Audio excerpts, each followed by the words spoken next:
que le temps où nous vivons, c'est le temps où les blés et l'ivrée sont en train de croître ensemble.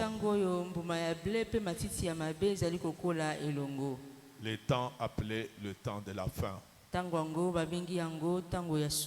C'est le temps où l'activité démoniaque est intense. C'est aussi le temps où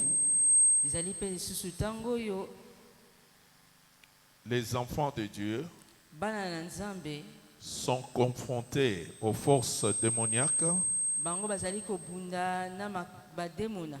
jour et nuit. Et pour cela, nous avons besoin de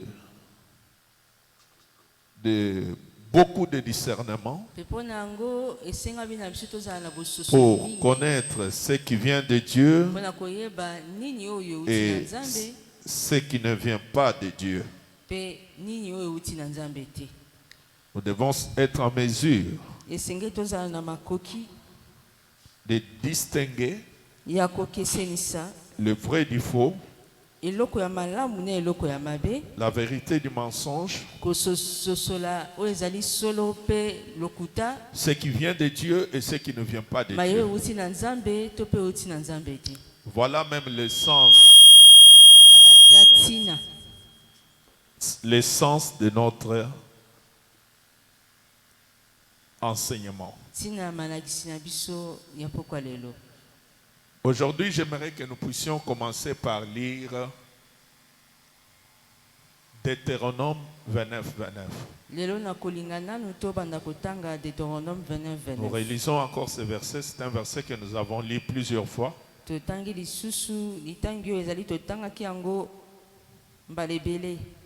Nous le relisons encore. On peut nous lire Deutéronome 29, verset 29. Deutéronome 29. Deutéronome 29, verset 29, je lis au nom de Jésus. Verset 29. Les choses cachées sont à l'Éternel, notre Dieu. Les choses révélées sont à nous et à nos enfants, à perpétuité, afin que nous mettions en pratique toutes les paroles de cette loi. La Bible parle de choses cachées et des choses révélées. Les choses cachées, ce sont des choses qui sont soit des mystères, parce qu'il y a beaucoup de mystères, soit des choses qui se passent dans le monde des esprits, le monde invisible,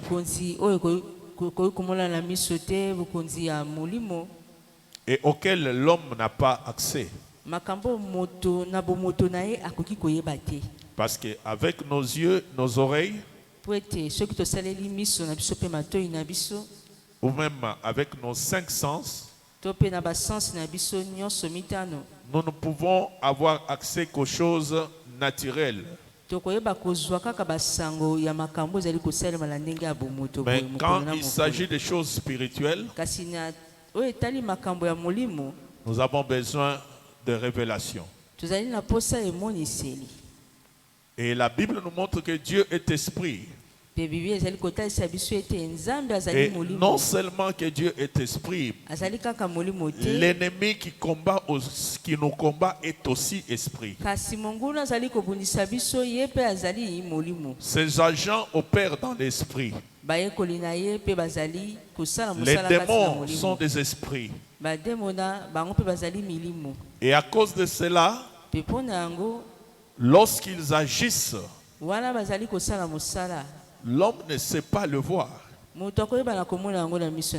Avec le 5 sens, Il a besoin que Dieu lui ouvre les yeux spirituels, l'entendement spirituel ou les oreilles spirituelles pour qu'il puisse percevoir dans le monde invisible. Et croyez-moi, beaucoup de choses sont cachées à nos yeux. Nous ne connaissons que très peu de choses. Nous, les hommes, nous, les humains. Il y a beaucoup de réalités spirituelles qui nous échappent. Parce que nous vivons dans le monde physique.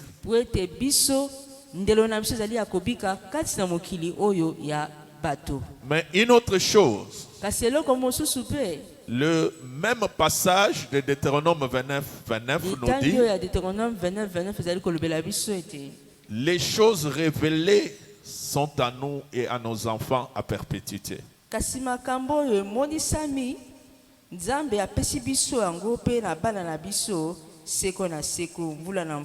C'est-à-dire, d'un côté, il y a des choses qui nous sont cachées. Et de l'autre côté, il y a des choses qui nous sont révélées. Révélées par qui? Par Dieu.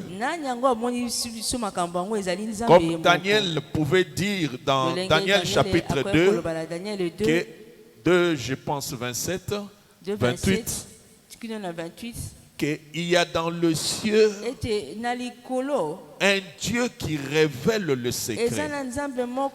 Daniel a dit au roi, ce que le roi demande, aucun astrologue, aucun magicien ne peut le révéler au roi. Mais il y a dans le ciel un Dieu qui révèle les secrets, un Dieu qui révèle les choses cachées, un Dieu devant qui rien n'est caché. Il peut voir un fourmi noir sur une pierre noire, dans un trou noir. Il n'y a rien qui échappe à Dieu. Et c'est ce Dieu-là que nous prions, c'est ce Dieu-là qui est notre Dieu. Mais la Bible nous montre que les choses cachées sont à nous, nous appartiennent. Nous devons nous en servir. Cela doit nous profiter. Nous avons l'avantage d'avoir un Dieu devant qui rien n'est caché. Et quand il nous révèle les choses, nous devons nous en servir. Amen. Quand Dieu nous parle, quand Dieu nous ouvre les yeux par des songes, par des visions, par la voix audible, et il nous montre les réalités du monde invisible. Dès lors que nous avons accès à la révélation, nous avons besoin de discerner les choses et de vivre en tenant compte de la révélation de Dieu, à la lumière de la révélation de Dieu. Dans Proverbe 16, verset 4, la Bible nous dit que Dieu fait toutes choses pour un but. Dieu ne fait rien pour rien. Dieu fait toutes choses pour un but, pour un objectif. Quand Dieu révèle quelque chose, ce n'est pas pour le simple plaisir de te montrer un film. Ce n'est pas pour un simple plaisir de te distraire. Quand Dieu révèle quelque chose, il le révèle pour un but. J'insiste là-dessus. Parce que beaucoup d'enfants de Dieu subissent des attaques.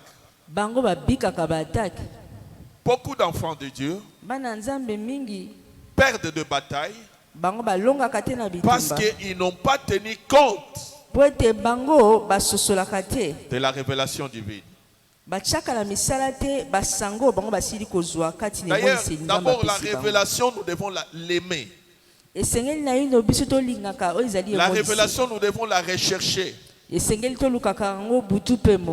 La Bible dit dans Jérémie 33:3, invoque-moi, je te répondrai, je t'annoncerai de grandes choses, des choses cachées que tu ne connaissais pas, que tu ne connais pas. Cela montre que Dieu est disposé à nous révéler des choses cachées. Mais dès lors que Dieu nous révèle des choses cachées, ou nous révèle quelque chose, nous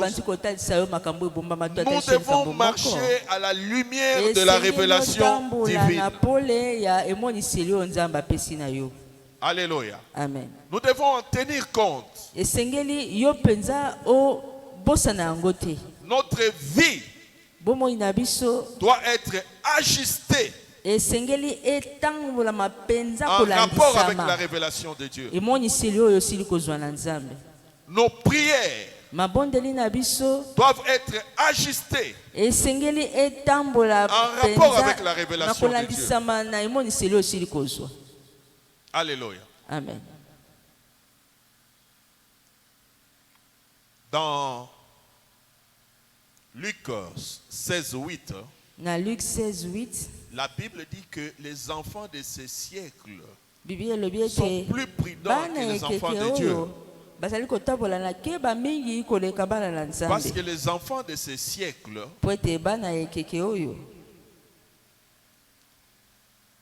lorsqu'ils ont connaissance de quelque chose,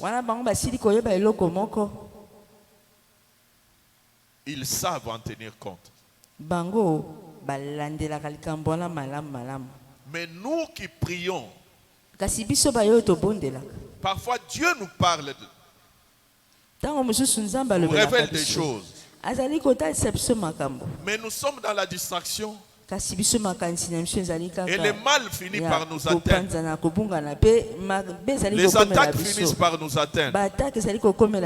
Et quand les attaques nous atteignent, nous nous lamentons comme si Dieu nous a abandonnés.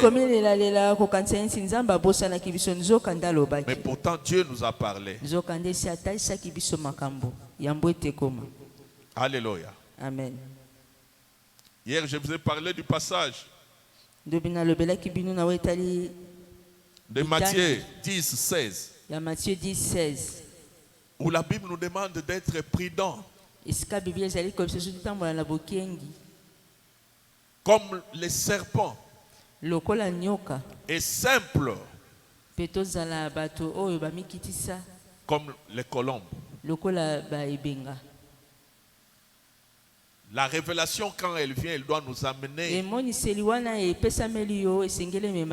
à la prudence. Nous devons être très prudents. Parce que sache que dès lors que Dieu t'a révélé quelque chose, tu as une part de responsabilité. Amen. Amen. Quand tu n'as pas la révélation, Dieu, selon sa grâce, il est au contrôle des choses. Et il sait que tu ne connais pas. Mais dès l'instant où tu as la révélation, il t'a parlé clairement, tu dois tenir compte de la révélation de Dieu et vivre en conséquence.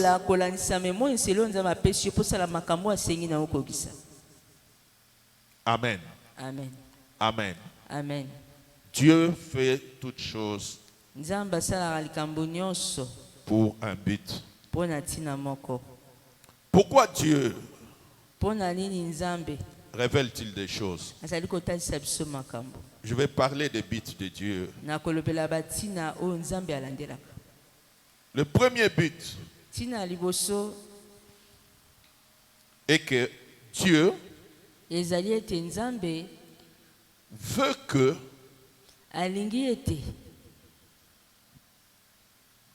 nous puissions voir les choses telles que lui les voit. Amen. Amen. Dieu veut que nous ayons une vision claire des réalités spirituelles.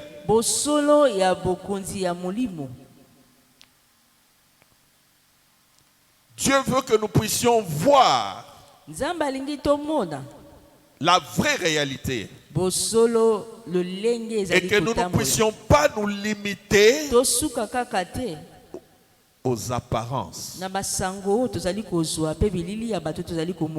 Il y a certaines révélations que tu vas recevoir, tu n'as même pas demandé à Dieu. Tu n'as même pas eu l'idée de prier pour demander. Mais aussi longtemps que tu marches avec Dieu, tu es attaché à Dieu, tu es fidèle à Dieu, Dieu va t'ouvrir les yeux et te révéler la chose. Parce qu'il veut que tu aies une vision claire des choses. Amen. Amen. Amen. Amen. Que tu vois au-delà du physique, au-delà des choses naturelles.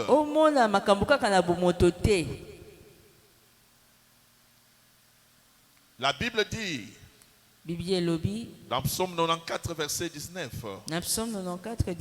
celui qui a planté l'œil, ne peut-il pas voir? Et celui qui a planté l'oreille, ne peut-il pas entendre? L'essence de ce verset veut dire, celui qui a planté l'œil, va-t-il empêcher de voir? Et celui qui a planté l'oreille, va-t-il empêcher d'entendre? Nous avons les yeux physiques, mais nous avons aussi les yeux spirituels. Nous avons les oreilles physiques, mais nous avons aussi les oreilles spirituelles. Alléluia. Amen. Quand Moïse était dans le désert, dans les buissons ardents, quand il a dit à Dieu que je ne sais pas parler, je ne saurais aller devant Pharaon, Dieu lui a dit, qui a fait la bouche? Donc qui peut rendre quelqu'un capable pour parler? Amen. Amen. Qui a planté l'œil? Qui a planté l'oreille? Dieu nous a donné des yeux pour voir. Pas seulement les yeux physiques, mais aussi les yeux spirituels. Alléluia. Amen. Pas seulement les oreilles physiques, mais aussi les oreilles spirituelles. Si tu ne vois pas, ce n'est pas normal. Si tu pries et que tu ne vois jamais le spirituel, tu n'as pas la révélation. Tu dois prier pour ça. Il faut chercher Dieu, qu'il t'ouvre les yeux spirituels, qu'il t'ouvre les oreilles spirituelles. Parce que Dieu veut que nous soyons au courant des réalités spirituelles. Deuxièmement, Dieu veut que nous ne puissions pas tomber dans le piège de l'ennemi.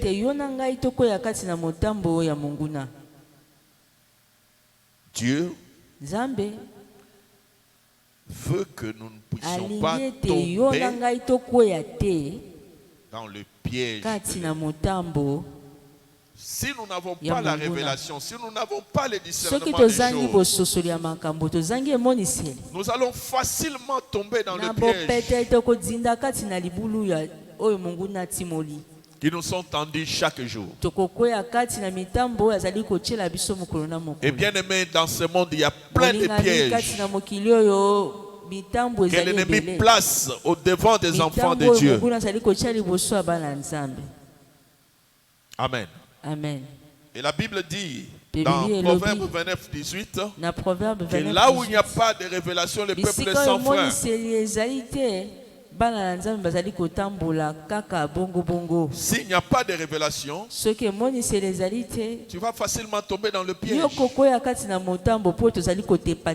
le piège de l'ennemi. Facilement, je dis bien. Amen. Amen. Amen. Amen. Mais si Dieu te parle, si Dieu te donne les avertissements, si Dieu te donne des conseils, si Dieu te révèle, tu vas échapper au piège. Amen. Amen. Beaucoup d'enfants de Dieu marchent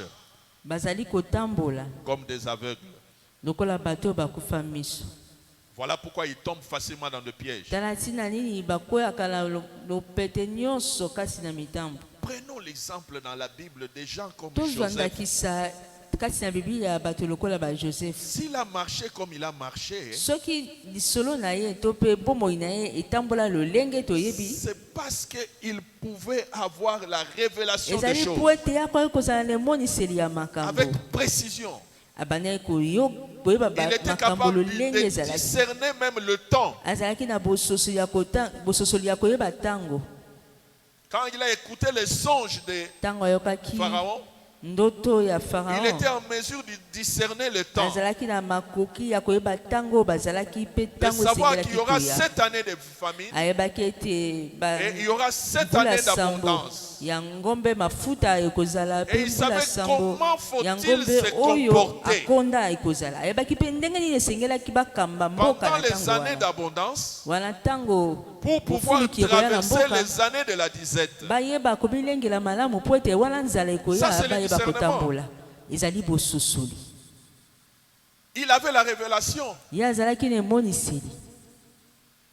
Depuis son jeune âge, il avait une révélation sur sa destinée, sur les choses qui le concernent. Toi aussi, Dieu peut te parler. Dieu peut te révéler les choses qui te concernent, les choses qui se passent dans ta famille, les choses qui se passent autour de toi. Remarquez des gens comme Daniel dans la Bible. Ce sont des gens qui ont marché avec un grand discernement et de grandes révélations. Et voilà pourquoi ils ont pu échapper à l'ennemi. Des prophètes comme Élisée, en son temps, tout ce qui s'est passé en secret, il pouvait le savoir. Et remarquez que ces gens-là ont vécu dans l'Ancien Testament. Ils ont vécu dans l'alliance de l'Ancien Testament. Nous sommes dans le Nouveau Testament où nous sommes appelés à vivre plus que eux. Amen. Amen. Le Saint-Esprit doit se manifester plus qu'en ce temps-là. Le problème est que souvent, nous ne les cherchons pas. Amen. Amen. Dieu révèle les choses pour qu'elles bitent. C'est aussi pour nous donner des orientations. Dieu, par des révélations, il nous donne des orientations. Nous avons besoin de l'orientation divine.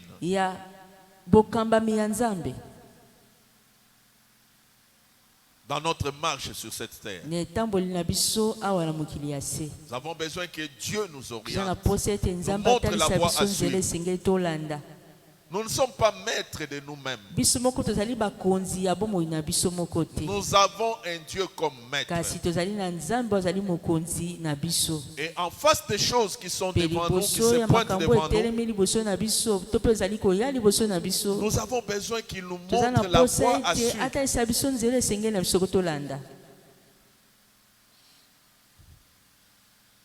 Dans Genèse 25, verset 5, je pense. Dans Genèse 25, 5. J'aime ce passage qui dit Abraham a écouté ma voix, mes lois, mes instructions, mes conseils. Voilà les niveaux qu'Abraham avait atteints. Il a écouté la voix de Dieu, mais il a aussi écouté les lois de Dieu. Il a aussi écouté les conseils de Dieu. Il a aussi écouté les instructions de Dieu. C'est-à-dire Dieu l'a orienté en tout et pour tout. Vous devez vérifier ce verset. Si ce n'est pas chapitre 25, c'est le chapitre 26. Chapitre 26, 5. C'est le chapitre 26, 5. Genèse 26, 5. Genèse 26, 5. Amen. Amen. 26. Les orientations de Dieu. Pour avoir les orientations de Dieu, nous devons nous confier en lui. Nous devons les consulter. Nous devons les questionner sur de grandes questions de notre vie. Nous ne prions pas un Dieu muet. Nous ne prions pas une statue. La Bible dit comment les hommes diront où est leur Dieu. Qu'ils sachent que notre Dieu est au ciel et qu'il fait ce qu'il veut. Eux, ils ont des dieux qui ont des bouches, qui ne parlent pas, qui ont des yeux et qui ne voient pas. Parce que ce sont des idoles. Mais nous, nous prions un Dieu vivant. Et rien n'est caché devant lui. Nous devons nous référer chaque fois à lui. Amen. Amen. Dans nos moments de prière, nous devons nous référer à lui. Et si Dieu ne nous parle pas, nous devons aller auprès même des hommes de Dieu pour consulter Dieu. Nous devons aller auprès des prophètes, consulter Dieu. Amen. Amen. Amen. Amen. Quatrièmement, pour quel but?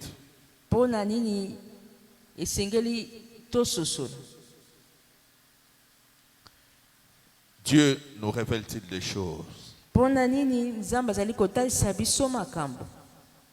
C'est pour nous permettre à bien cibler nos prières. La révélation doit nous aider à prier.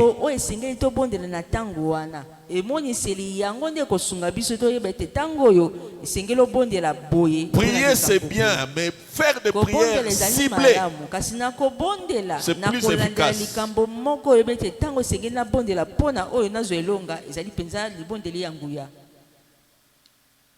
Donc la révélation est là pour nous aider à prier. Il ne faut pas se limiter comme d'autres enfants de Dieu.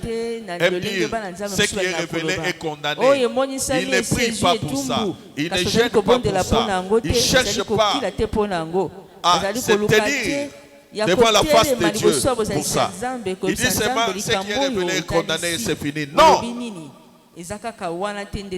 Quand Dieu donne la révélation, c'est pour nous aider à cibler nos prières, à bien prier. Est-ce que tu me comprends? Amen. Amen. Il ne suffit pas que de prier.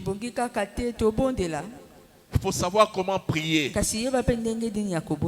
Les disciples sont venus auprès de Jésus pour lui dire, Seigneur, montre-nous comment prier.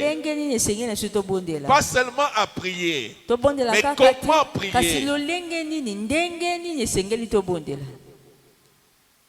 Devant certaines situations, il faut des prières ciblées. Des fois, ça va te demander de gêner, de passer des nuits dans la prière pour la révélation que Dieu t'a donnée.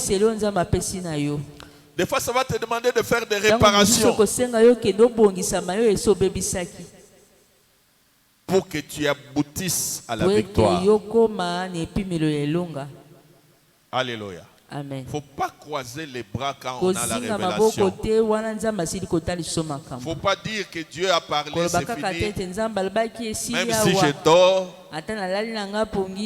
Dieu va agir. Non. Dieu nous révèle des choses pour un but. Et le but de la révélation, c'est aussi de t'aider à prier. Amen. Amen. Quand tu n'avais pas la révélation, tu priais des fois,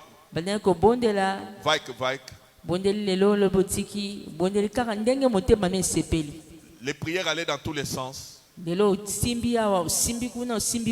Tu n'avais pas de prière ciblée. Mais dès lors que tu as la révélation, tu sais cibler ta prière.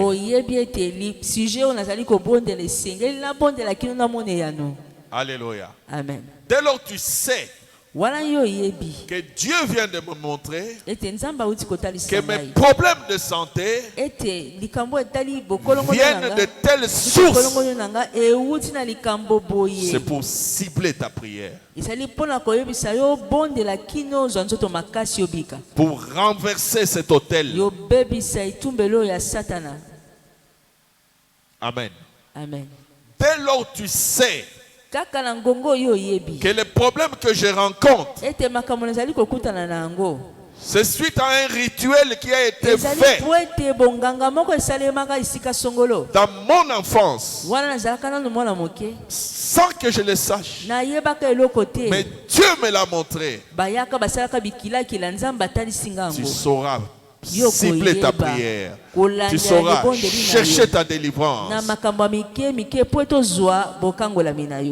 Parce que Dieu a parlé. La révélation a toujours un but. Amen. Amen. Nous devons atteindre le but de Dieu. Et enfin, Dieu nous révèle des choses pour que nous puissions exercer notre autorité. Amen. Amen. Dieu nous a donné l'autorité. Dieu nous a donné le pouvoir. Dieu nous a donné la puissance. Et quand il révèle quelque chose, il nous donne le discernement sur une situation. C'est pour que nous puissions exercer notre autorité. Amen. Amen. Priez avec autorité sur ce que Dieu a révélé. Parlez avec autorité. La Bible dit que la vie et la mort sont au pouvoir de la langue. Proverbe 18, 21. Tu as besoin de parler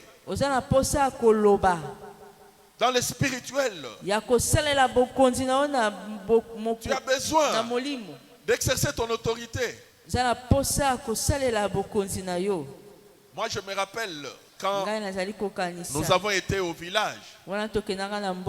Des fois, quand il y avait des problèmes,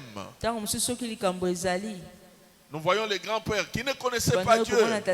Ils se mettaient à parler. Il allait derrière la maison, ils se mettaient à parler. Ils parlaient dans l'invisible. On ne savait pas à qui ils s'adressaient. Mais ils parlaient. Nous connaissons Dieu. Nous ne pouvons pas parler aux esprits. Nous ne pouvons pas faire ce qu'il a fait. Mais nous pouvons exercer l'autorité que nous avons reçue de Dieu dans nos prières. en chassant les esprits selon la révélation de Dieu. Amen. Amen. Je connais un homme de Dieu qui avait l'habitude de parler de force contre force. Sur cette terre, c'est la force contre la force. Quand l'ennemi vient avec sa force, il faut lui opposer une force contraire pour le renverser. Sinon, il aura le dessus. Amen. Amen. Priez en exerçant l'autorité que Dieu nous a donnée, par le nom de Jésus, par le sang de Jésus, par le feu de l'Esprit de Dieu. Détruire les œuvres du diable. La Bible dit que le Fils de l'homme a paru afin de détruire les œuvres du diable. 1 Jean chapitre 3 verset 8. 1 Jean 3, 8.